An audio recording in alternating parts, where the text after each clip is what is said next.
गणपति बाप्पा मोरया, मंगल मूर्ति Morya. Hello everyone, আমি শান্তনা আবারও চলে এলাম তোমাদের কাছে একটা ছোট মিনি ব্লগ নিয়ে। আজ গণেশ চতুর্থী। প্রতি বছরের ন্যায় এবছরও আমি আমার গণেশ ঠাকুরকে পুজো করছি আমার মতো করে। আসলে কি জানো তো, এই গণেশ পুজোটা আমি আমার স্কুল লাইফ থেকে করে আসছি। আমি যখন ছোট ছিলাম আমার মা আমাকে বলেছিল, তুই কমার্স নিয়ে পড়াশোনা করছিস, তাই গণেশ পুজোটা কর। ভবিষ্যতে যদি চাকরি না করতে পারিস, ব্যবসা করলেও গণেশ কিন্তু সর্বত্র মান। তাই আমার জানি না, ছোট থেকেই এই গণেশের প্রতি একটা আলাদাই দুর্বলতা। তাই ছোট থেকেই আমি এই গণেশ পুজোটা করি। বিয়ের পরেও এই গণেশ পুজোটা মোটামুটি চেষ্টা করেছি করার, কোনো রকম বাধা যদিও না পড়ে থাকে। আমি গণেশ পুজোটা মোটামুটি প্রতি বছরের ন্যায় এবছরেও করলাম। তো সেই ভিডিওটাই তোমাদের সঙ্গে একটু শেয়ার করছি আর কি। দেখো আমি কিভাবে আমার গণেশ ঠাকুরকে প্রথমে একটু একটু করে সাজিয়ে নিচ্ছি ফুল দুব্ব দিয়ে। আসলে কি জানো তো, আজকে সত্যি কথা বলতে প্রচণ্ড ফুলের ক্রাইসিস। আমি জানি না কেন এত ফুলের ক্রাইসিস। আমি প্রচুর দোকান ঘুরলাম, বাজার ঘুরলাম, কিন্তু কোথাও বেল ফুলের মালা পেলাম না। তাই এই মতির মালাটাই পেলাম। তাই এই মতির মালাটা দিয়েই আমি আমার ঠাকুরকে সাজিয়ে নিচ্ছি। হয়তো এত বৃষ্টি হবার কারণে এত ফুলের ক্রাইসিস।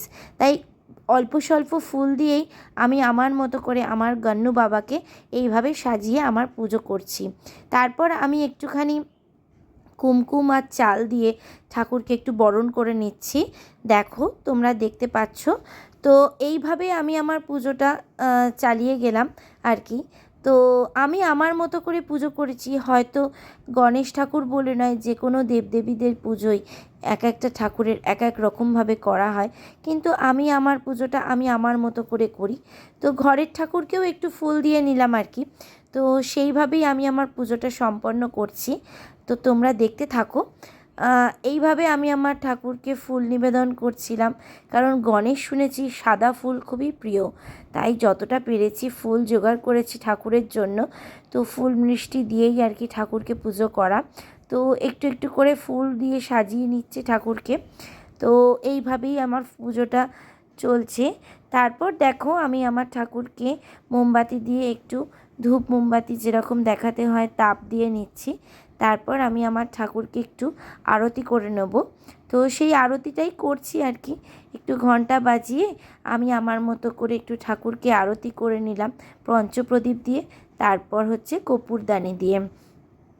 তো তোমরা আমার ভিডিওটা কে কোথা থেকে দেখছো অবশ্যই কমেন্ট করে জানিও। আর তোমরাও কে কে আমার মতো গণেশ পুজো করলে, আমার মতো করে কেমন করে করলে একটু জানিও। দেখো পুরোহিতে তো পুরোহিতের মতো করে পুজো করে, কিন্তু নিজের পুজো করার মধ্যে না একটা আলাদাই শান্তি থাকে জানো তো। দেখো অর্ঘ্য আমার মানে হাজব্যান্ড, তোমরা হয়তো যারা আমার ব্লগ ফলো করো তারা হয়তো জানো। তো আমার বর প্রথম থেকেই পুজো আচ্চা করতে খুব ভালোবাসে। एकदन्ताय वक्रतुण्डाय गौरीतनयाय धीमहि गजेशानाय भालचन्द्राय श्रीगणेशाय धीमहि। जय गणेश जय गणेश जय गणेश। गणपति बाप्पा मोरया, मंगल मूर्ति मोरया। गणपति बाप्पा मोरया, मंगल मूर्ति मोरया। गणपति बाप्पा मोरया, मंगल मूर्ति।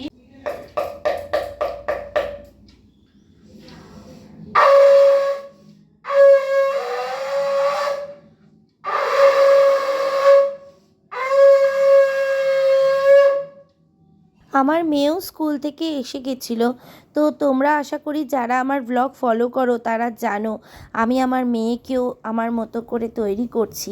প্রত্যেক মা বাবাই তার মতো করে তার সন্তানকে তৈরি করে, কিন্তু আমার মতো করে তৈরি করা বলার কারণ এটাই যে আমাদের ঘরের ছোটোখাটো যে অনুষ্ঠান বলো পুজো আচ্চাগুলো, সেগুলোর মধ্যেও আমি আমার মেয়েকে একটু একটু করে ইনভলভ করি, যাতে ওর মনের মধ্যেও এই ব্যাপারগুলো আসে যে পুজো ব্যাপারটা কী, পুজো কীভাবে করতে হয় না করতে হয়।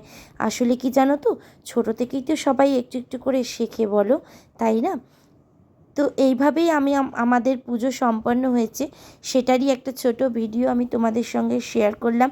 আশা করি তোমাদের আমার এই ভিডিওটা ভালো লাগবে। ভালো লাগলে অবশ্যই লাইক করো আর কমেন্ট করে জানিও আমার এই গণেশ চতুর্থীর পুজোটা তোমাদের সবার কেমন লাগলো। আর ভালো লাগলে আমার চ্যানেলটা ফলো করতে ভুলো না। তো নেক্সট ব্লগে খুব তাড়াতাড়ি আবার তোমাদের সঙ্গে দেখা হবে।